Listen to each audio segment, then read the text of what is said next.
هذا تعيد مني لأخي الحبيب العزيز هذا عبير الشيخ صلاح الشيخ حازم صلاح أبو إسماعيل رحمة الله على والده صلاح أبو إسماعيل. كان فارس الشريعة الإسلامية، كان في مجلس الشعب وكنا نسميه فارس الشريعة الإسلامية عليه رحمة الله. ولعل ابنه فضيلة الشيخ حازم إن شاء الله يبقى خير خلف لخير سلف.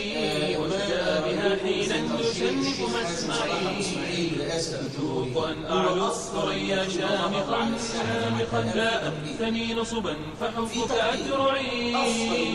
قال إني في الإله محبتي وشدا بها حينا يشنف مسمعي.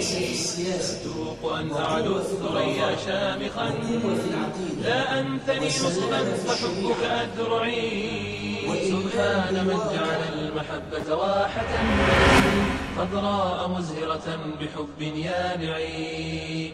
سبحان من جعل المحبة واحة خضراء مزهرة بحب يانعي.